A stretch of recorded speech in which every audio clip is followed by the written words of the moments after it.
안녕하세요. 잘들 지내셨습니까? 또 이렇게 뵙게 되니 반갑습니다. 우리 기도하고 우리 오늘 모임을 시작하도록 하겠습니다.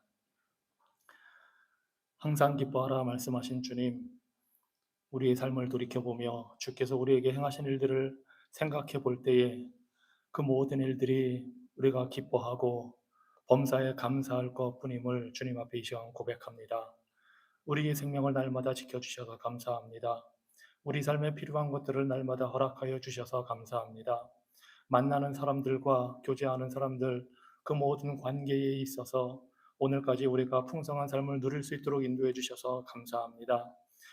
우리 삶에 주시는 이 날씨의 변화와 또 이 사회에 일어나는 여러 가지 일들을 우리가 생각해 볼 때에 우리 삶에 미치는 많은 요인들이 얼마나 우리 삶을 지배하고 또 영향을 주는지 우리가 생각해 볼 때에 그 모든 것 가운데에서 하나님의 주권적인 섭리로 일하시는 그 손길을 우리가 보게 하여 주시니 감사합니다. 무엇보다도 이 세상 살아가면서 예수 그리스도로 인하여 우리가 참된 소망과 안식과 구원의 그 확신을 가지고 살아갈 수 있도록 인도해 주셔서 감사합니다. 또한 우리에게 말씀을 주셔서 그 말씀을 통해 하나님을 알게 하여 주시고 우리가 어떻게 살아야 할지를 알게 하여 주시니 감사합니다. 우리가 부족해서 넘어지고 연약할지라도 주는 언제든지 우리를 향하여 그 자비로운 손길을 내미시고 우리를 받아주시고 용납하시고 우리가 회개하고 돌이킬 때에 우리를 기뻐하시며 다시금 주의 은혜로 우리를 회복하여 주시니 그 모든 은혜를 인하여 감사합니다. 하나님, 우리가 한 믿음과 한 신앙생활을 함께 서로 할 수 있도록 우리를 공동체로 불러주시고 주의 몸된 교회를 삼아주셔서 감사합니다. 이 모든 은혜를 우리가 누리게 하셨사오니 이제 우리가 이 땅 사는 동안 하나님 나라에 예비하신 그 놀라운 장래의 풍성한 영광을 또한 바라보고 감사함으로 살 수 있도록 날마다 우리에게 역사하여 주시옵소서. 예수 그리스도 이름으로 기도합니다. 아멘. 찬송가 새 찬송가 180장, 통일 찬송가 168장 찬양하겠습니다. 하나님의 나팔 소리.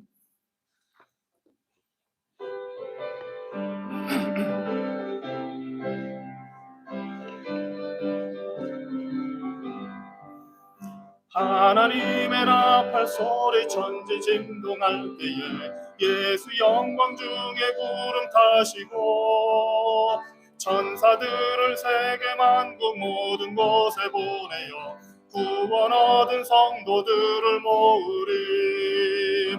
나팔 불 때 나의 이름, 나팔 불 때 나의 이름, 나팔 불 때 나의 이름, 부를 때에 잔치 참여하겠네. 무덤 속에 잠자는 자 그때 다시 일어나 영화로운 부활 승리 얻으리. 주가 택한 모든 성도 구름 타고 올라가 공중에서 주의 얼굴 배우리. 나팔 불 때 나의 이름, 나팔 불 때 나의 이름, 나팔 불 때 나의 이름, 부를 때에 잔치 참여하겠네. 주님 다시 오실 날을 우리 알 수 없으니 항상 기도하고 깨어 있어서 기쁨으로 보좌 앞에 우리 나가서도록 그때까지 참고 기다리겠네. 나팔 불 때 나의 이름, 나팔 불 때 나의 이름, 나팔 불 때 나의 이름, 부를 때에 잔치 참여하겠네. 아멘. 우리가 창세기 이제 그 6장부터 노아의 홍수를 우리가 보게 되는데 천지를 창조하시고 인류가 이 땅에서 산지 뭐 약 1000년 가량 되었는데 이 홍수의 심판이 닥쳐왔습니다.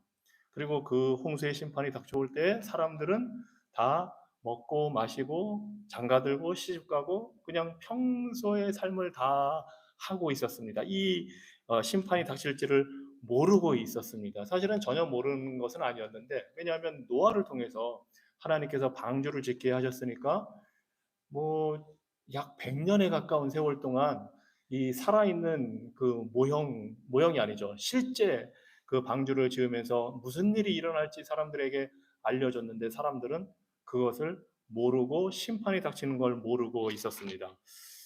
예수님께서는 다시 주님이 오셔서 심판하실 때도 똑같은 현상이 있을 거라고 하셨습니다. 그때에도 노아의 때와 마찬가지로 먹고 마시고 장사하고 시집가고 장가들고 그냥 원래 하던 대로 다 산다고 하셨습니다. 그런데 그렇게 할 때 주님이 오신다고 하시는 것입니다. 오셔서 재림하셔서 심판을 하신다 하시고, 이 노아의 홍수 사건을 그대로 가지고 오셔서 어떤 일이 일어날지를 보여주셨습니다. 그래서 이 홍수 사건은 단지 옛날에 몇천 년 전에 있었던 그거로 끝나는 게 아니고, 앞으로 일어날 심판에 대해서도 우리에게 가르쳐 주고 있습니다. 어떤 일이 있을지, 그리고 그것을 우리가 어떻게 준비할 수 있는지. 빛의 자녀들은 예수님이 오실 때를 알고 깨어 있어서 준비할 수 있다고 하셨습니다. 그것이 이제 빛에 속한 사람들, 경건한 자녀들의 특징이고, 어둠에 있는 사람들은 그냥 원래 하던 대로 하다가 이제 심판이 닥치면 멸망을 하게 됩니다. 그래서 오늘 6장 이제 좀 쭉 나가면서 보겠습니다. 창세기 6장입니다.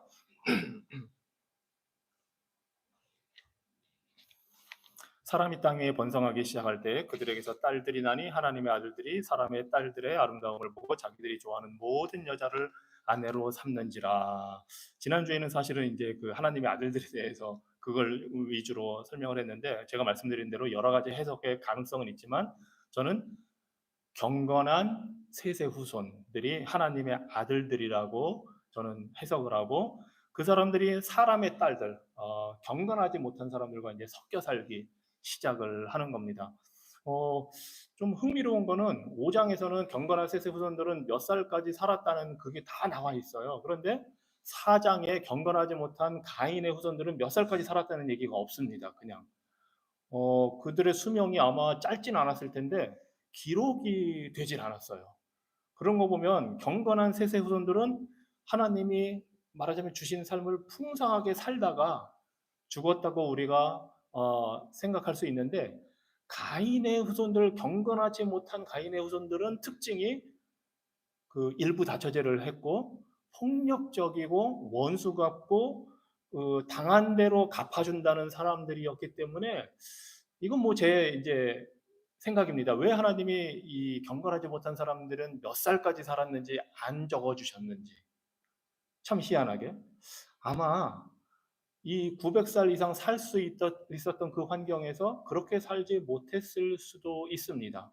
왜냐하면 라멕 같은 경우는 그 가인의 후손 라멕, 이 경건한 셋의 후손 라멕 말고 가인의 후손 라멕 같은 경우는 어떤 소년애가 자기를 좀 해를 끼쳤다고 자기가 그 갚아줬다고 했거든요.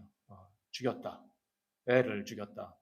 그러니까 정말 어린 아이, 소년, 잘해봐야 젊은 청년을 죽였다고 하는 거니까 그 생명에 대한 존중이라든가 그런 게 없고 이제 폭력적인 사회가 되니까 아마 제 수명대로 그나마 하나님이 주신 그거를 못 누렸을 가능성도 큽니다. 그래서 5장에서 이 에녹을 하나님이 데려가셨을 때 죽음을 보지 않고 데려가셨다고, 구태여 365살에 데려가셨으니까 구태여 그렇게 밝히신 이유 중에 하나는 그냥 에녹이 젊은 나이, 그 상대적으로 3분의 1 정도밖에 수명을 못 살고 그냥 죽었다고 하면 아마 가인의 불경건한 사람들과의 차이가 없었을 가능성도 있습니다. 그래서 하나님이 그를 데려가셨다. 죽음을 보지 않고. 어느 날 갑자기 에녹이 한 365살 살고 없어졌어요. 그러면 다른 사람들이 이제 뉴스가 날 거 아닙니까?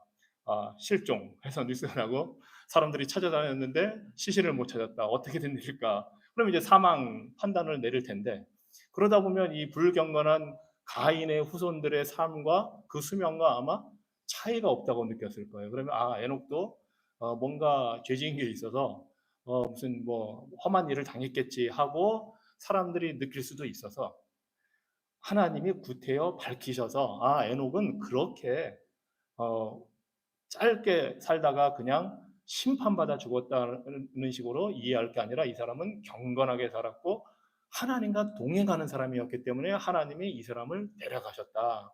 이렇게 5장에 밝혀 놓으시기 위해서 수명도 다 적어 놓으시고 이렇게 했다고 저는 이제 이해를 지금 하고 있습니다. 그래서 그런 경건한 셋의 후손들, 하나님의 아들들이 사람의 딸들, 경건하지 못한 사람들과 이제 막 섞이기를 시작합니다. 그래서 이 혼합되기 시작하면서 경건한 자들과 불경건한 자들이 같이 섞여 살면서 여기 보면 딸들의 아름다움을 보고 자기들이 좋아하는 모든 여자를 아내로 삼는지라 했는데 이게 사실은 창세기 3장에서 하와가 선악과를 보고 먹음직도 하고 보암직도 하고 탐스럽기도 한지라 할 때 그 탐스럽다는 말과 여기서 아름다움을 보고 같은 단어입니다. 그리고 선악과를 취해서 그게 여자를 아내로 삼았다랑 또 같은 단어입니다. 그래서 요 6장 2절은 창세기 3장에서 하와가 범죄하는 그 모습을 그대로 사실은 보여주고 있습니다. 하와의 타락, 범죄와 이 하나님의 아들들, 경건한 사람들이 범죄하는 게 지금 똑같이 일어나고 있다는 사실을 보여줍니다. 그러면서 혼합이 되었죠. 하나님께서 여기에는 구체적으로 막 그런 거를 정확하게 안 적어 놓으시지만 이제 모세를 통해서는 구체적인 명령을 주십니다. 가나안 땅에 들어가면 거기 사는 족속들을 다 전쟁에서 멸망시켜라. 그리고 거기에 있는 사람들과 섞이지 말라. 결혼도 하지 말라. 어, 모압 자손, 암몬 자손, 에돔 자손은 이스라엘 그 백성들과 약간 친척 관계이기 때문에 몇 세대가 지나면 결혼할 수 있게 허용을 하셨습니다. 하지만 가나안 족속 원래 있던 가나안 족속의 사람들하고는 통혼조차 하지 못하도록 하나님께서 모세를 통해서 그렇게 명령을 내리셨습니다. 왜냐하면 그 혼합이 결혼이 가져올 혼합이 이스라엘 백성들을 타락시킬 것임을 아셨기 때문에 그리고 그 일이 벌써 창세기 6장 2절에 지금 이 2절에서 지금 보여주고 있는 현상입니다. 자, 그렇게 해서 사실은 이게 뭐 죄다 이런 말은 써 있질 않아요, 여기에. 그런데 이제 왜 이게 문제인지를 우리가 3절에 볼 수 있게 되는데 여호와께서 이르시되 나의 영이 영원히 사람과 함께하지 아니하리니 이는 그들이 육신이 됨이라 그러나 그들의 날은 120년이 되리라 하시니라. 2장 6장 1절과 2절이 문제가 없었다면 하나님이 이렇게 3절에서 이 사람들을 심판하시는 말씀을 하실 이유가 없습니다. 그런데 2절에 그 결혼이 잘못되고 섞이는 혼합이 잘못됐기 때문에 지금 하나님이 이렇게 심판을 선고하시고 계십니다.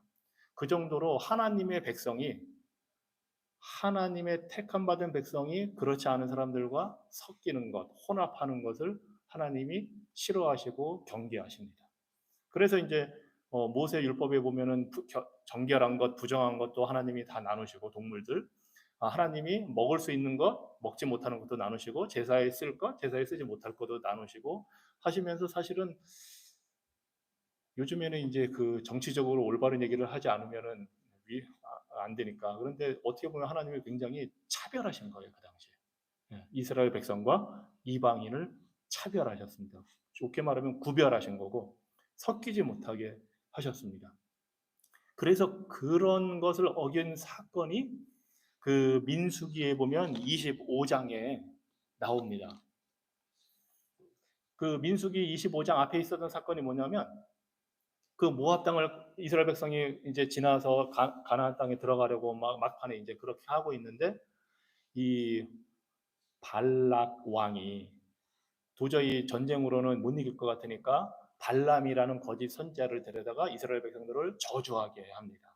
그런데 돈을 막 주고 뇌물을 줘서 저주하게 해서 그 저주의 효과가 이스라엘 백성에게 떨어져서 이스라엘 백성이 자신들의 영토를 통과하지 못하게 그렇게 하려고 하는데 이 발람이 계속 저주를 하려고 할 때마다 하나님이 막습니다. 그리고 오히려 축복의 예언을 하도록 합니다. 그래서 네 번이나 어쩔 수 없이 축복할 수밖에 없었습니다. 이스라엘 백성을. 하나님이 강권적으로 이 거짓 선지자를 그렇게 입을 말하자면 틀어막은 겁니다. 그래서 도저히 안 되겠으니까 이 발락 왕에게 이 발람이 받은 돈은 있고 뭔가를 해줘야 되니까 하나 조언을 줍니다. 그게 뭐냐 하면 그 가나안에 있는 모압 사람들과 이스라엘 모압 사람들의 여인들을 동원해서 이스라엘 사람들을 유혹해서 같이 섞여 살아라 해서 그 사건이 일어나서 민수기 25장에 보면은 하나님께 그 일로 인해서 벌받는 사건이 나옵니다. 그래서 막 이게 굉장히 심각했어요. 2만 4천 명이나 죽을 정도로 이스라엘 백성들의 그 정도로 심각한 일이 여기서 벌어집니다. 그 정도로 하나님의 백성이 하나님의 백성이 아닌 사람들과 혼합되는 것을 하나님이 경계하시고 못하게 하십니다. 오늘날에는 우리가 어떤 면에서 혼합이 일어날까요? 우리 하나님의 백성들이 성도들이 어떤 면에서 이 혼합이 일어날까요? 결혼하는 것 자체로는 성경은 분명히 멍에를 믿지 않는 자들과 맺지 말라고 했으니까 당연히 우리는 믿는 자로서 믿는 자들과 결혼하고 가정을 꾸리는데 그렇지 못한 경우도 생깁니다. 그게 이제 사도 바울 초대교회 때 주로 여자들이 먼저 믿기 시작하고 예수님을 복음 듣고 근데 남편은 믿지 않고 한국에도 그런 경우가 많았죠. 어느 한 사람이 먼저 믿고 이제 믿지 않는 사람을 전도하게 되고 뭐 이런 일이 있는데 그래서 꼭 결혼을 믿지 않는 사람과 한다는 자체가 꼭 문제되는 것만은 아닙니다. 그것만이 혼합하지 말라는 명령, 하나님의 그 뜻을 어기는 것은 아닐 겁니다. 그거는 하나님이 또 믿지 않는 사람도 그 믿는 배우자를 통해서 하나님이 구원하실 수가 있기 때문에 하지만 우리는 당연히 믿는 자들과 믿음 안에서 결혼하는 것이 우리의 원칙이 됩니다. 그렇지 않으면 참 고생 많이 하죠. 현실적으로 믿지 않는 사람과 만났을 때 왜 고생을 할까요, 우리가? 믿지 않는 배우자를 만나게 되면. 왜냐하면 살아온 세계가 다르기 때문입니다. 하나님을 인정하는 사람과 인정하지 않는 사람, 그게 너무나 차이가 나고, 좋게 말하면 이제 컬처가 다른 거죠. 문화가, 자라온 배경이 다르고. 그렇기 때문에 단순히 교회 생활을 하는 것을 이해 못하는 것뿐만 아니라 하나님 앞에서 살아가는 그 경건한 삶에 대한 이해가 없기 때문에 이제 부딪힐 수 있고 어, 뭐 한국 교회 현실에서 보면은 남편들이 많이 오해를 하죠.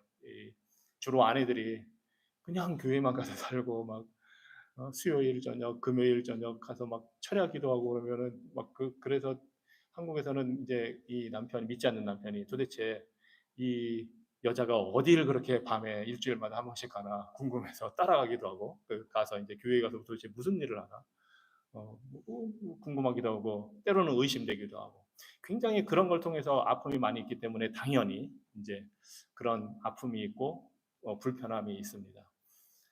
그래서 오늘날 우리가 하나님을 믿지 않는 사람들과 혼합한다, 섞인다고 할 때는 단순히 결혼만이 문제가 되는 게 아니고 이 세상에 불경건한 문화나 사회 제도나 그런 걸 우리가 이제 알게 모르게 받아들일 때 그게 문제가 될 수 있죠.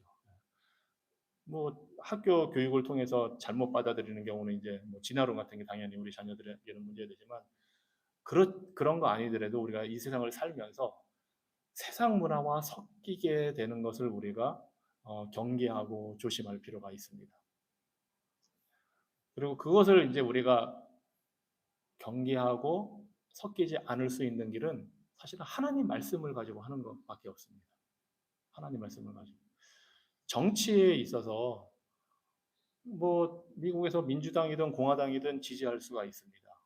그런데 그것을 당에 대한 충성도로 나는 공화당을 지지하니까 민주당 쪽 사람들을 비판한다든가 나는 민주당을 지지하니까 공화당을 비판한다 이 차원이 아니고 하나님 말씀으로 하나님 말씀에서 기준을 가지고 가령 거짓말하지 말라 하나님이 말씀하셨으니 거짓 증거하지 말라 그러면 그 기준으로 우리가 정치도 판단하고 비판해야 됩니다. 그 외에 다른 인간적인 기준을 도입하기 전에 생명을 중시하라 했으면 생명을 중시한다는 그 기준으로 봐야 되고, 자비를 얼마나 베푸느냐, 소외된 자들, 고아와 과부들을 돌보라 했으니까 그거를 얼마나 하느냐, 그런 기준으로 정당도 우리가 보고 정치인도 비판할 필요가 있습니다. 그래야 이 세상 문화에 혼합되거나 세상 문화의 영향을 받지 않고 건전하게 신앙을 지키면서 그것을 우리가 세상에서 우리 그 신앙인으로서 살아갈 수가 있습니다. 그런데 이제 만약에 정치적으로 나한테 더 유리한 것이 무엇이냐만 우리가 따진다면 어, 내 입장이 바뀌면 이제 바뀌겠죠. 가령 미국에 처음 와서 이민자로 처음 와서 막 힘들어서 보조를 많이 받을 필요가 있다 하면 그 많이 혜택을 주는 당을 지지하다가 이제 내가 어느 정도 자리 잡고 올라갈수록 이제 텍스도 신경 써야 되고 여러 가지 신경 쓰다 보면 반대쪽의 당으로 우리가 옮겨갈 수도 있습니다.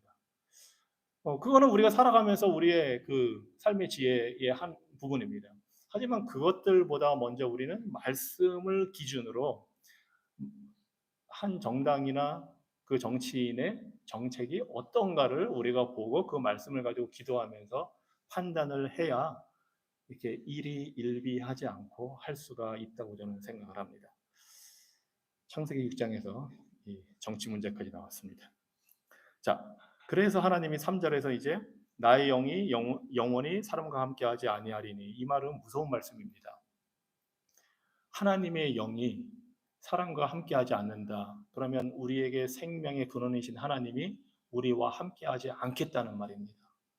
그래서 여기 특별히 이는 그들이 육신이 됨이라 했습니다. 하나님의 영이 거하지 않으시면, 하나님의 영으로 생명을 주장해 주시고 지키지 않으면 그냥 육신만 남게 됩니다. 그러면 죽게 됩니다. 이게 그 의미입니다.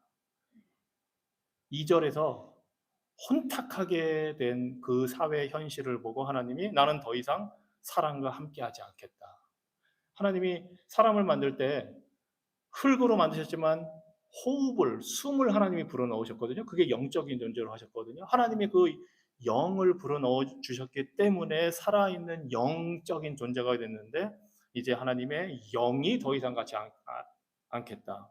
그러니까 우리들은 그냥 육적인 존재만 돼서 죽게 되고, 그래서 그들의 날은 120년이 되리라. 900년 이상 살던 그 시대에 이제 하나님이 한계를 딱 주신 것입니다. 120년. 물론 이게 두 가지가 다 있습니다. 하나는 하나님이 정하신 홍수의 때까지 120년 동안 기회를 주시는 겁니다. 회개의 기회. 그 다음에 또 하나는 인간의 수명이 앞으로 장차 120년으로 한 제한이 될 거다. 그래서 이제 물론 뒤에서 점점 가다 보면은 수명이 급격히 줄어들고, 뭐 아브라함 시대까지만 해도 그래도 한 175세, 이삭은 180세까지 살았습니다.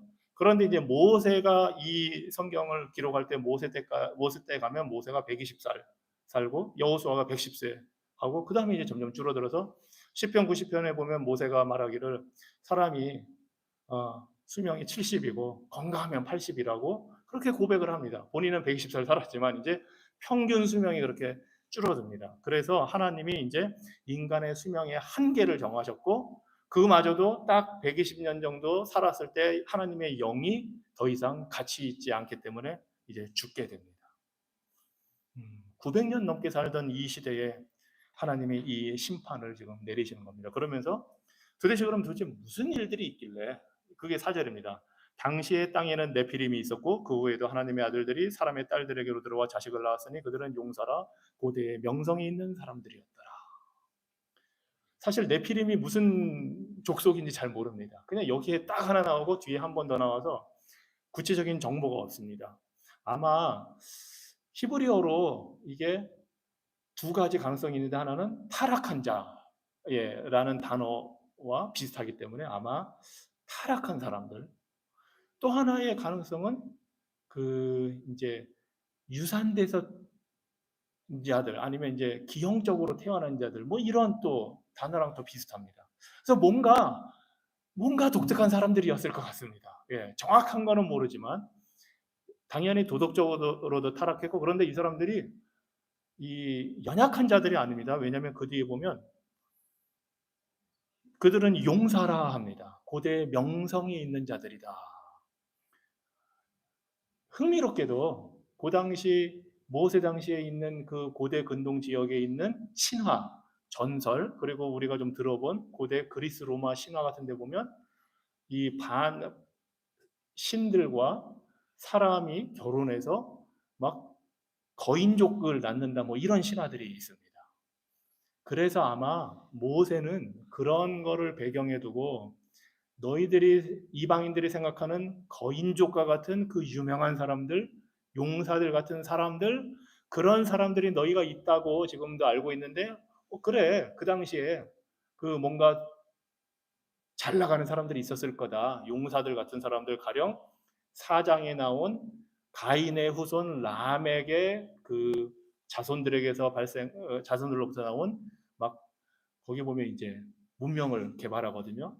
음악가도 나오고 그 다음에 그 금속 공예하는 사람도 나오고 그래서 무기도 만들고 여러 가지가 나오는데 그런 사람들처럼 유명한 사람들이 나왔다.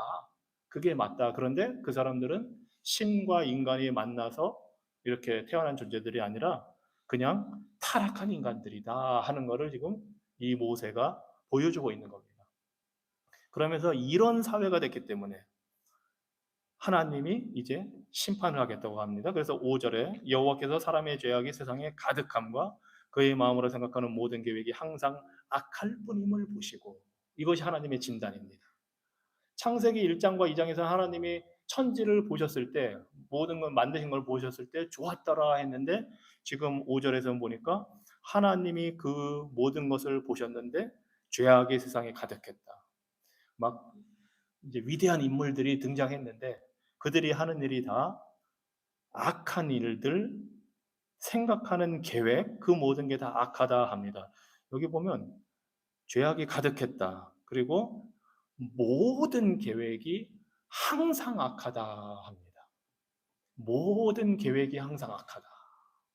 사람들의 그 가지고 있는 이 당시 사람들의 특징이 모든 계획, 뭐 생각하는 모든 게 다 항상 악해서 죄악의 세상에 가득했다가 하나님이 보신 세상의 모습입니다.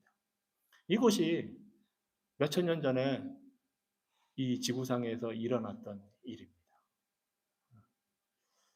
하나님이 구체적으로 그 당시의 기록을 뉴스로 신문으로 안 남겨주셔서 우리가 모를 뿐이지만 이걸 통해서 그 당시 사회가 어땠는지를 알 수 있습니다. 그래서 6절에 보니까 땅 위에 사람 지으셨음을 한탄하사 마음에 근심하시고 하나님이 한탄하십니다. 사람 지으신 자체를 한탄하신 게 아니라 그 사람이 타락하고 범죄한 그 현실을 보고 한탄하시는 겁니다. 그리고 근심하셨다. 이 한탄하시다라는 말이 창세기 3장에서 하나님이 아담과 하와에게 그 심판을 내리실 때 너는 평생 수고할 것이다. 자녀를 낳는 고통이 더할 것이다 할 때 그 단어입니다. 수고, 고통. 그 단어가 하나님이 보실 때 한탄하사 근심하셨다는 하나님이 지금 고통을 당하고 계시다는 표현입니다. 이게 사실은. 죄악된 현실을 보고 죄악된 사람들을 보고 하나님이 고통을 당하시는 겁니다. 세상을 좋게 만드셨는데 인간 때문에 타락했고 그 세상이 망가지는 모습, 죄가 가득한 모습을 보시고 이제는 하나님이 고통을 받으시는 겁니다. 그래서 7절에 이르시되 내가 창조한 사람을 내가 지면에서 쓸어버리되 사람으로부터 가축과 기른 것과 공중의 새까지 그리하리니 이는 내가 그것들을 지었음을 한탄함이니라 하시니라. 하나님이 이제 창조하신 모든 것을 다 쓸어버리겠다고 하십니다. 그 좋았던 창조 세계를 하나님이 보시고 너무나 고통스러워서 다 없애겠다 하십니다. 이것이 하나님의 심판입니다. 암울한 현실이 이 세상에 닥쳐왔습니다. 그런데 8절에 보니까 그러나 노아는 여호와께 은혜를 입었더라. 한 사람이 하나님께 은혜를 입었다고 합니다. 놀라운 것은 이 노아 한 사람만 이 은혜를 입었다고 지금 말하고 있습니다. 그 당시 인구가 얼마인지는 모르겠지만 그 많은 사람들이 그렇게 오래 살면서 자녀를 낳고 아들과 딸을 낳고 계속 살아서 지금 사람들이 번성해지고 도시도 짓고 문화도 건설하고 문명을 만들었는데 그 중에 오직 노아만 여호와께 은혜를 입었더라 합니다. 하나님의 은혜가 아니면 이 세상은 다 멸망돼서 끝난다는 것을 지금 보여줍니다. 그리고 사실 이 홍수는 하나님의 심판이지만 심판의 이야기이지만 반대로 말하면 또한 은혜의 이야기라는 것을 이 8절에서 보여줍니다. 그리고 이 은혜라는 말이 8절에 지금 처음 나왔습니다. 창세기 6장 8절에 이르러서 은혜라는 말이 처음 나옵니다. 자, 여러분은 은혜가 무엇이라고 생각하십니까? 은혜를 뭐라고 표현할 수가 있을까요? 은혜. 히브리어로는 이게 헨이라는 말이고 이거를 영어로 이제 그레이스라고 우리가 흔히 하고 뭐 영어로는 페이버라고도 번역을 하기도 하고 그렇게 하는데 은혜. 여러분 은혜가 무엇이 은혜라고 생각하시나요? 여러분의 그 생각을 자유롭게 표현해 주시기 바랍니다. 값없이 주신 선물. 예, 값없이 주시는 선물. 그게 무슨 의미일까요? 값없이 하나님이 주신 선물이라는 게.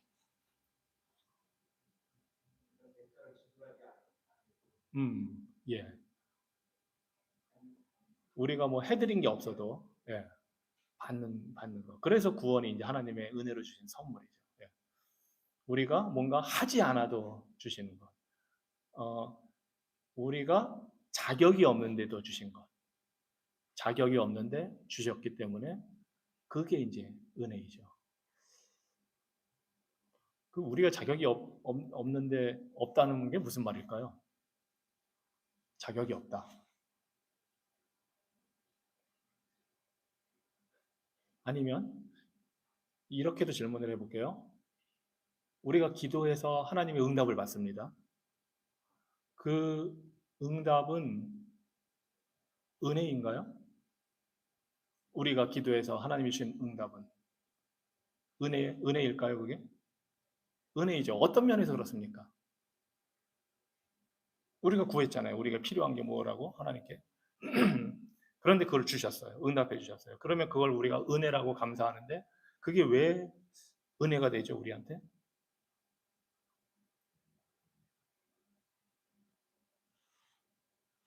왜 은혜일까요? 우리가 기도한 거 응답받는 게. 예? 공짜로 받아서. 예. 사실 그게 맞아요. 예. 왜냐하면 하나님이 우리의 기도를 들어주실 의무가 없잖아요. 예. 하나님은 우리가 기도했다고 들어주셔야 한다는 법이 원래 없는 거예요. 안 들어주셔도 아무 상관이 없어요. 예. 원래는. 우리가 열심히 기도해서 하나님의 마음을 움직여서 우리가 받는다고 이제 흔히 표현을 하지만 기도 때 하나님이 우리의 기도했다고 당연히 해주셔야 할 이유는 사실 하나도 없어요. 그런데 하나님이 응답을 해주셔요. 그래서 은혜인 거예요. 예. 물론 우리는 기도해야 돼요. 그게 하나님이 우리에게 은혜를 주시기 위한 수단으로 기도를 주셨기 때문에 우리는 기도해야 되는데 내가 열심히 기도했기 때문에 하나님이 그걸 어여삐 보시고 주시는 게 아니고 열심히 기도했어도 하나님이 응답 안 하셔도 되는데 해주셨기 때문에 은혜거든요. 그래서 은혜는 정말 우리가 자격도 없고 우리가 하나님께 이것 좀 해주세요 하고 우리가 뭐 해드린 거 없어도 하나님이 해주시기 때문에 은혜인 겁니다. 그리고 오늘 이 말씀에서 노아도 원래는 심판받을 수밖에 없는 사람인데 하나님이 구원해 주시기 때문에 그게 은혜인 겁니다. 노아가 원래 다른 사람들이랑 정말 달라서 이 특별한 뭐가 있어서 노아를 하나님이 너는 정말 특별하다. 너는 나의 사랑을 받을 만하다 해서 구원해 주신 게 아니라 노아도 심판받을 수밖에 없는 존재이지만 그걸 우리가 어떻게 알 수 있을까요? 노아도 다른 사람과 별로 다르지 않았다는 거를. 예. 홍수 끝난 후에 노아가 한 일을 보면은 예, 사실은 구절에 보면 볼까요? 9절. 이것이 노아의 족보니라. 노아는 의인이요 당대의 완전한 자라. 그는 하나님과 동행하였으며. 얼마나 멋있는 사람입니까? 신앙의 표현이에요. 노아는 의인이라고 하나님이 하셨어요. 그리고 당대의 완전하다. 그리고 하나님과 동행했다. 야, 이렇게 대단한 사람이기 때문에 하나님이 노아를 택하셨구나. 우리가 생각할 수도 있는데 아마 9장에 노아가 홍수 후에 했던 일을 하나님이 기록해 놓지 않았으면 우리가 착각할 수도 있을 거예요. 아, 우리가 노아처럼 살면 하나님이 우리도 은혜로 구원해 주시겠구나. 그런데 이 9장에 가면 노아도 똑같이 범죄합니다. 네.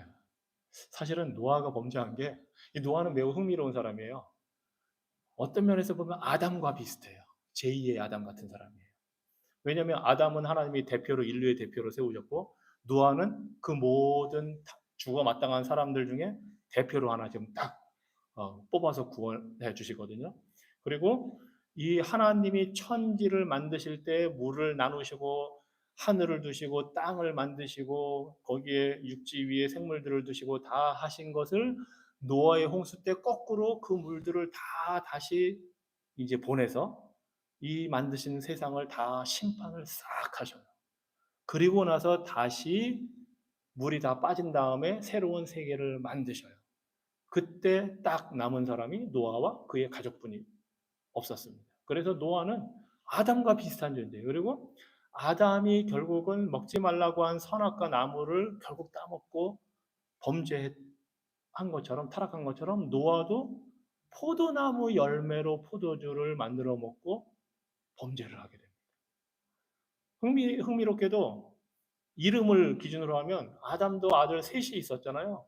노아도 아들 셋이 있어요. 네. 물론 아담은 더 많은 자녀를 낳았죠. 그 후에. 노아도 이 자녀 홍수 후에 더 낳았는지 그거는 기록이 없으니까. 노아는 아담과 같은 존재로 하나님이 우리에게 지금 보여주시고 계시는 겁니다. 흥미롭게도. 그래서 노아가 하는 이 모든 게 아담이 한 거를 거꾸로 했다가 다시 하는 그런 일을 하게 됩니다. 자, 노아는 하나님께 은혜를 받은 똑같은 죄인 중에 한 명이었습니다. 하지만 그에게는 다른 면이 물론 있었습니다. 그것이 이제 9절에 나옵니다. 이것이 노아의 족본이라. 노아는 의인이요 당대의 완전한 자라. 그는 하나님과 동행하였으며. 자, 이것을 보면 노아는 완전한 사람 같고 죄인이 아닌 것 같습니다. 그런데 우리는 노아도 죄인이라는 사실을 창세기 뒤에 9장의 그 내용을 알지 못한다 할지라도 알 수가 있습니다. 무엇 때문에 노아가 죄인이라고 우리가 알 수 있을까요? 홍수 후에 노아가 잘못한 그 장면이 없다 하더라도. 왜냐하면 성경이 의인은 없나니 하나도 없다고 선언했기 때문입니다. 의인은 없나니 하나도 없다. 로마서 3장에 나오는 대로. 그리고 모두가 죄를 범해서 하나님의 영광에 이르지 못한다고 선언했기 때문에 아담 이후의 모든 사람은 죄인입니다. 그래서 여기서 하나님이 노아는 의인이고 완전한 자라 했을 때 그것은 죄가 없다는 것을 말하는 것이 아니라 노아가 하나님과 바른 관계에 있다는 것을 말합니다. 그리고 물론 도덕적으로 이 사람은 그 시대의 다른 사람들의 불경건한 모습과는 대조적이었다는 것을 보여줍니다. 그래서 당대에 완전했다. 의인이다. 흠이 없었다. 이렇게 하는 겁니다. 죄인이 아니라서가 아니라 죄인이었지만 하나님을 믿는 경건한 사람이었고 그래서 의인으로 인정을 받는 겁니다. 이것은 아브라함이 의인으로 인정받은 것과 똑같습니다. 자, 아브라함은 어떻게 의인이라고 인정을 받았죠? 아브라함이 무엇을 해서 하나님께 의롭다고 인정을 받았죠? 예, 아브라함이 하나님이 주신 언약을 믿으니 하나님이 이를 그의 의로 여기신지라. 그리고 야고보서에서는 그가 그 믿는 믿음으로 행했기 때문에, 즉 이삭을 바치라고 할 때 바쳤기 때문에, 그게 믿음의 행위로 나타났기 때문에 하나님이 그를 의롭다 여기셨다고 창세기 15장에서 말씀하셨고, 사도 바울이 그걸 그대로 가져와서 로마서에서 그래서 우리들도 믿음으로 의롭다고 인정받는다고 말한 겁니다. 그래서 이 노아도 믿음으로 의롭다고 인정을 받은 겁니다. 기본적으로. 그리고 그 믿음 위에서 노아는 의인으로서 순종하는 삶을 살았고 하나님과 동행했기 때문에 하나님이 이 노아를 특별히 택했습니다. 노아만큼은 살려서 노아를 통해 이 인류를 계속 번성시키겠다고 하나님께서 하셨습니다. 그래서 노아를 택하셨고 세 아들을 낳았으니 셈과 함과 야벳이라. 첫째 아들이 셈입니다. 둘째 아들이 야벳이고 막내 아들이 함입니다. 그건 이제 보다 보면 이제 순서가 나옵니다. 근데 이제 여기서는 셈과 함과 야벳이라고 했는데 출생 순서는 셈, 야벳, 함입니다. 자, 그런데 그때 그 상황이 어땠는지 또다시 하나님이 보여주십니다. 그때 온 땅이 하나님 앞에 부패하여 포악함이 땅에 가득한지라. 여기서 12절에 보면 하나님이 보신즉 땅이 부패하였으니 이는 땅에서 모든 혈육 있는 자의 행위가 부패함이었더라. 부패라는 단어가 3번이나 이 2절에 나오고, 포악하다 이거는 폭력을 말합니다. 혹시 하마스라는 말을 들어보셨나요? 뉴스에 막 나오면 하마스? 그게 이제 이 히브리어 그 아랍어 다 거기 나오는 건데 하마스가 폭력이라는 뜻입니다. 그래서 부패하고 폭력이 가득해서 그래서 하나님이 지금 심판하시는 걸 또 여기에서 보여주고 계십니다. 참 안타까운 현실입니다. 하나님이 계속 보신즉 창세기 1, 2장의 그 아름다웠던 창조세계가 하나님이 보신즉 부패했다. 땅이 부패했고 폭력이 가득 찼다. 이렇게 합니다. 그래서 13절에 하나님이 노아에게 이르시되 모든 혈육 있는 자의 포악함이 땅에 가득함으로 그 끝날이 내 앞에 이르렀으니 내가 그들을 땅과 함께 멸하리라. 사람들만 다 없애는 게 아니고 땅과 함께 모든 하나님이 만드셨던 그 세계를 다 멸망시키겠다고 지금 하십니다. 그래서 우리 사람들이 짓는 죄는 자연세계에도 이 피조물에게도 영향을 줍니다. 창세기 3장부터 그게 나왔는데 사실은 사람이 범죄하면 자연 피조물도 신음을 하고 탄식을 합니다. 그래서 로마서 8장에서 사도 바울이 이 피조물이 하나님의 아들들이 나타나기를 고대하면서 탄식하고 신음한다고 합니다. 즉 하나님의 아들들이 나타난다는 것은 예수님께서 오셔서 세상을 회복하셔서 새 하늘과 새 땅을 만들 그 때를 지금 피조물들이 고대하고 기다리면서 탄식한다고 하는 겁니다. 그래서 우리가 미치는 삶의 모습이 우리가 살아가는 환경에 영향을 줍니다. 이 기후변화, 막 폭염이 계속되고, 막 전체적으로 이제 지구가 이렇게 펄펄 끓고 있다고 표현을 하는데, 그것뿐만이 아니죠. 저기 아시아에도 지금 태풍이 크게 와가지고 피해가 크고, 점점 그런 게 많아진다고 우리가 이제 걱정을 하고 있는데, 정말로 많아지는 건지, 그 과학적인 데이터가 사실은 그게 2000년, 3000년 동안 가지고 있는 게 아니니까 사실은 모르고요. 갖고 있는 데이터가 아마 100년, 200년 될 텐데 거기에서 이제 그 추세를 봐서 그럴 테고, 그리고 정말 많아진다면 그것이 의미하는 게 뭘까? 지진도 많아지고 태풍도 더 세지고 날씨가 더 더워진다는 게 뭘까? 그래서 세상 사람들은 그 원인을 우리가 너무 탐욕스럽게 자연을 착취한다. 그래서 이제 자연이 우리를 보복하고 있다. 표현을 합니다. 이 창세기 6장을 보면 여기에서도 폭력, 부패 이것 때문에 하나님이 이 자연 만물을 심판하십니다. 그러니까 인간의 죄가 우리가 살아가는 환경, 이 땅에 영향을 줍니다. 우리가 저지르는 이 인류가 지금 짓고 있는 심각한 범죄 여러 가지가 다 있겠죠. 그 욕심, 탐욕, 착취. 또 어떤 죄가 우리의 살아가는 자연에 영향을 주고 심판의 대상으로 만들까요? 우리가 생각하는 모든 죄가 다 그렇습니다, 사실은. 왜냐하면 그렇죠. 예. 자연을 이제 훼손하고, 예. 이 저기 살아가면서 요 창세기에서 보면 폭력이에요. 그리고 결혼의 타락. 왜냐면 이제 일부 다처제도 이미 됐고, 그래서 결혼 자체가 타락했고 폭력과 악함이 가득 찼기 때문에.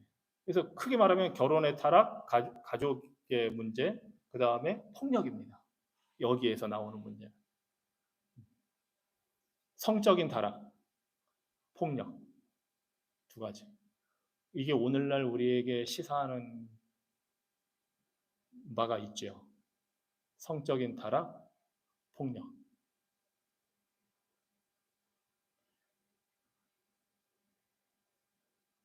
근데 세속적인 사회에서는 성적인 타락을 성적인 타락이 자연 만물에 영향을 준다고 생각하진 않죠.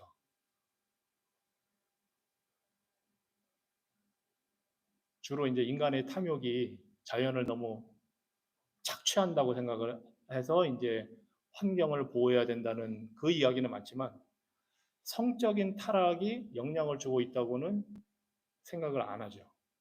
그게 이제 이 세상의 문화, 하나님을 부정하는 문화에서 진단한 결과입니다.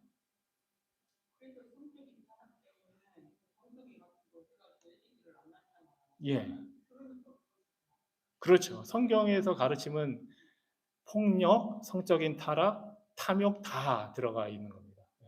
근데 이제 제가 말씀드리는 거는 세상 문화에서는 성적인 타락은 빼놓고 얘기하죠. 예.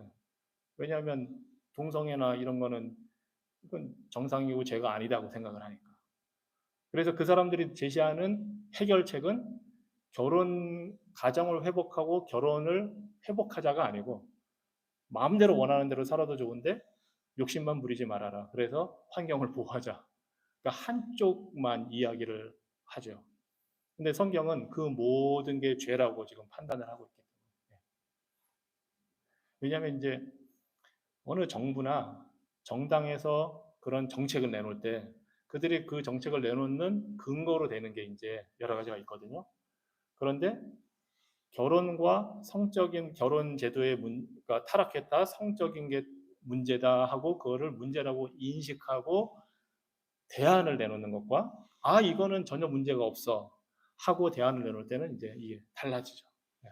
정치나 이런 데서도.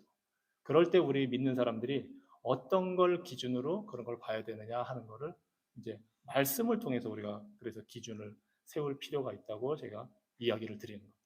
예. 자, 그래서 하나님이 심판을 노아에게 알려주시면서 이제 14절에 방주를 만들라고 이제 하십니다. 너는 고페르 나무로, 이 고페르 나무가 정확하게 뭔지는 잘 몰라요. 삼나무 또는 소나무, 뭐 사이프러스 나무 이렇게 하는데 고페르 나무로 너를 위하여 방주를 만들되 너를 위하여 만들라고 합니다. 하나님은 지금 노아를 구원하기 위해서 그 안에 칸들을 막고 역청을 그 안팎에 칠하라. 하나님이 아주 구체적으로 설계도를 주시는 겁니다. 음, 네가 만들 방주는 이러하니 그 길이는 300규빗, 너비는 50규빗, 높이는 30규빗이라. 규빗은 요 손가락 끝에서 여기 팔꿈치 정도까지가 그 당시에 기준입니다. 그래서 약 45cm나 50cm, 사람에 따라 다르지만, 그래서 이 규빗이라는 거로 이렇게 해주셨는데 우리가 그 두 주 전에 봤지만 길이가 150m, 높이가 15m, 폭이 25m 되는 큰 배입니다. 그리고 이거는 오늘날 우리가 생각하는 그런 배 모양보다는 약간 그 어떻게 보면 그 바지선이라고 하잖아요. 그냥 물에 떠내려가게 하는 거. 왜냐면 여기에 엔진이 있는 게 아니거든요, 지금. 네. 뭐 다른 뭐 돛도 없고 아무것도 없습니다. 그냥 물에 떠 있게 하는 거기 때문에 그래서 그런 형태로 하고 근데 3층으로 하고 거기에 창을 내되 위에서부터 한 규빗에 내고 그 문은 옆으로 내고 상중하 3층으로 할지니라 해서 이제 동물들과 모든 걸 살 수 있도록 지금 이렇게 하십니다. 그 노아의 방주 가보신 분 한번 손 들어보세요. 노아의 방주 가보신 분. 예, 그래도 꽤 많이 다녀오셨네요. 정말 멋있습니다. 우리 못 가보신 분 한번 가보시기 바랍니다. 한번 그 두 분이 그 호젓하게 한 1박 2일 잡으셔서 가서 여행 한번 다녀오시기 바랍니다. 어, 실제적으로 보는 게 너무 다르더라고요. 저도 가봤는데 너무 그 안에 잘 돼 있고 우리 그냥 막연하게 생각하던 것과 전혀 다르게 아주 그걸 잘 묘사를 잘 해놨습니다. 자, 그러면서 하나님께서 17절에 내가 홍수를 땅에 일으켜 무릇 생명의 기운이 있는 모든 육체를 천하에서 멸절하리니 땅에 있는 것들이 다 죽으리라. 모든 생물, 물론 이제 물고기만 빼고 하나님이 다 멸망시킬 것이라고 지금 말씀을 하십니다. 그러면서 18절에 그러나 너와는 내가 내 언약을 세우리니 너는 네 아들들과 내 아내와 내 며느리들과 함께 그 방주로 들어가고, 여기서 언약이라는 말씀을 처음으로 또 하십니다. 하나님이 이제 언약을 세운다. 혈육 있는 모든 생물을 너는 각기 암수 한 쌍씩 방주로 이끌어들여 너와 함께 생명을 보존하게 하되 새가 그 종류대로 가축이 그 종류대로 땅에 기는 그 모든 것이 그 종류대로 각기 둘씩 네개로 나오리니 그 생명을 보존하게 하라. 암수 둘씩 암컷 수컷에서 한 쌍을 다 보존하게 하십니다. 이게 하나님의 생명을 번식하게 하는 원칙입니다. 예. 그리고 하나님이 말씀하시기를 그 동물들이 다 여기 보면 종류대로 하시잖아요. 이게 창세기 1장에서 쓰신 그 단어들이에요. 하나님이 만드실 때 종류대로. 지금 그러니까 하나님은 심판하시고 다시 새로운 창조를 하신다는 것을 보여주고 있습니다. 그리고 그들이 네개로 나올 거다 합니다. 그리고 뒤에서는 이제 노아에게 그들을 이끌어 들여라 합니다. 하나님이 보내주십니다. 그리고 노아가 그들을 들여보내게 합니다. 이 생물들이 알아서 나오도록 하나님이 하십니다. 그래서 생명을 보존하게 하시고 너는 먹을 모든 양식을 네개로 가져다가 저축하라. 이것이 너와 그들의 먹을 것이 되리라. 22절에 노아가 그와 같이 하여 하나님이 자기에게 명하신 대로 다 준행하였더라. 이게 노아의 의입니다. 순종하는 믿음의 삶입니다. 그리고 하나님이 배를 만들고 방주를 만들고 양식을 이제 모으게 하십니다. 정확하게 몇 년 동안 했는지는 모릅니다. 그런데 하나님이 요 말씀을 해주시고 할 때가 요 앞에 보면 노아가 500세에 세 자녀를 낳았다고 했거든요. 그리고 홍수가 시작할 때가 600세입니다. 그러니까 아마 500세부터 600세 사이에 이거를 최대 100년, 짧으면 뭐 4, 50년, 5, 60년, 60, 70년 되겠죠. 그동안에 이 방주를 만들고 거기에다가 먹을 것을 쌓아놓는 일을 한 겁니다. 그리고 자녀들이 크면 같이 했겠죠. 이제 그 자녀들과. 그렇게 해서 이제 홍수는 노아가 600세가 되었을 때 시작을 하도록 하십니다. 놀라운 사실은 이 창세기 요 노아홍수 사건을 우리가 이제 계속 보면서 나오겠지만 하나님의 말씀에 순종하지 않는 존재는 딱 사람들밖에 없습니다. 모두가 다 순종합니다. 동물들도, 심지어 물, 바람, 모든 게 하나님이 하라는 대로 다 진행을 합니다. 오직 사람만 불순종합니다. 그 많은 사람들은 다 불순종하고 노아만 순종합니다. 하나님이 왜 이 세상을 심판하시는지를 보여줍니다. 인간만이 하나님께 불순종하는 존재입니다. 그리고 재밌는 사실은 요나의 사건에서도 보면 요나 빼고 다 순종을 합니다. 하나님의 말씀에. 참 사람의 그 죄악된 성품이 참 특이합니다. 자, 그리고 여기에 방주라는 말이 여기에서만 딱 쓰이고 출애굽기에 가서 모세를 담는 바구니를 쓸 때 딱 그 말이 방주라는 말입니다. 그래서 구약성경에 딱 2번만 나옵니다. 그래서 노아가 매우 흥미로운 인물인 게 아담처럼 이 인류를 대표하는 두 번째 아담이기도 하고 뒤에 나오는 모세처럼 구원을 준비하는 사람이기도 합니다. 노아는 방주를 만들어서 자신이 구원을 받았고 모세는 엄마가 만들어진 조그만 바구니, 방주를 통해서 모세가 구원을 받습니다. 어디에서 구원을 받나요? 둘 다. 물에서. 노아는 홍수에서, 모세는 나일강에서 구원을 받습니다. 그리고 노아에게로 이제 7장에 보면 하나님이 동물들을 데려오라고 할 때 정결한 동물들은 7쌍을 데려오게 합니다. 그래서 부정한 것과 정결한 것을 나누시는데 나중에 모세는 하나님 앞에 제사를 지낼 때 부정한 것, 정결한 것을 다 나눕니다. 그래서 모세가 이미 노아가 하는 모든 일들이 하나님이 주신 이 명령들이 모세에게 다 연결이 돼서 모세를 통해서 법으로 만들도록 다 하십니다. 그래서 노아는 아담과 모세를 연결해 주는 하나님의 뜻을 보여주는 인물이 됩니다. 자, 7장을 봅니다. 제가 한 가지를 나눠드릴 게 있는데 이거를 보시면서 이거 좀 뒤로 나눠보시고요.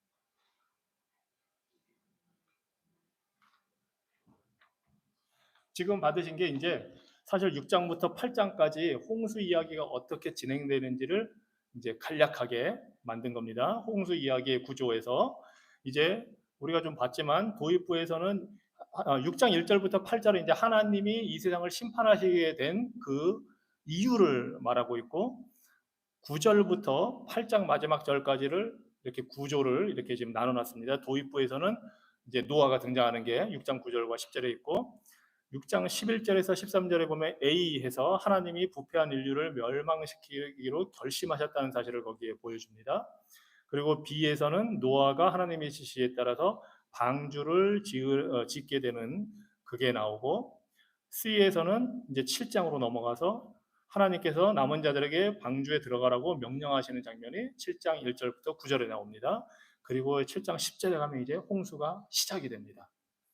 그리고 7장 17절부터 24절에서는 그 홍수가 150일 동안 계속되면서 산들이 덮이고 하는 그 묘사가 쭉 나오고 8장 1절에서 하나님이 노아를 기억하셨다 하는 장면이 나옵니다. 그거를 제가 이제 F라고 했는데 두껍게 제가 표시를 했습니다. 이게 이제 핵심입니다. 이 구조에서. 그리고 그 뒤에 보면 E하고 E 다시 이렇게 제가 표현을 해놨어요. 왜냐하면 이 F 하나님이 노아를 기억하신다는 것을 중심으로 양쪽이 딱 이제 맞아 떨어지게 되는 겁니다. 그래서 E 다시는 홍수가 120일 동안 줄어들고 산들이 보이는 것. 그래서 그 F 앞에 E에서는 홍수가 150일 동안 돼서 산들이 덮였는데 이제는 물들이 빠지면서 보이는 게 나오고 그 다음에 D 다시에서 보면 땅이 마르는 게 나옵니다. 그게 D 홍수가 시작되는 것과 땅이 젖게 되는 것과 이제 대조가 되는 거죠. 그 다음에 C 다시에 보면 하나님이 남은 자들과 이번에는 방주를 떠나라 명령하시는 게 나와서 위에 있는 C와 딱 대조가 되게 되어 있습니다. 그리고 나온 노아가 제단을 쌓는 게 8장 20절이 나오고 이거는 노아가 방주를 만드는 것과 대조가 되도록 이렇게 배치가 되어 있습니다. 그리고 이제 노아가 나온 후에 하나님께서 인류를 멸망시키지 않기로 결심하는 그 부분이 8장 마지막에 나옵니다. 그래서 이 6장 9절부터 이 8장 마지막까지 보면 8장 1절에 하나님이 노아를 기억하셨다라는 이 핵심을 중심으로 양쪽에서 홍수가 나서 물이 점점 차오르면서 이제 모든 게 잠기는 게 쭉 해서 물이 차오르는 게 나오고 하나님이 기억하시는 딱 그 순간부터 이제 물이 쭉 빠지면서 노아와 가족들이 나와서 마지막에는 하나님이 더 이상 인류를 멸망시키지 않겠다는 것으로 딱 이제 결론이 납니다. 그래서 이 성경이 굉장히 아주 멋있게 구성이 돼 있어요. 이렇게 만들기도 정말 쉽지 않을 텐데 이 모세의 그 말하자면 모든 걸 통해서 하나님이 이 성경을 기록하게 하실 때 이렇게 딱 구성이 되도록 하나님이 하셨고 사실 이런 구조가 성경에 곳곳에 많이 나옵니다. 자, 요거를 이제 기억해 두시고 요걸 보시면서 앞으로 이제 7장, 7장과 8장, 이거는 뭐 장 내용은 많지만 뭐 간단합니다. 사실은 이제 이대로 진행이 되고 하나님께서 어떻게 이걸 이루어 가시는지 그것을 보도록 하겠습니다. 오늘은 여기서 마치도록 하겠습니다. 기도하겠습니다.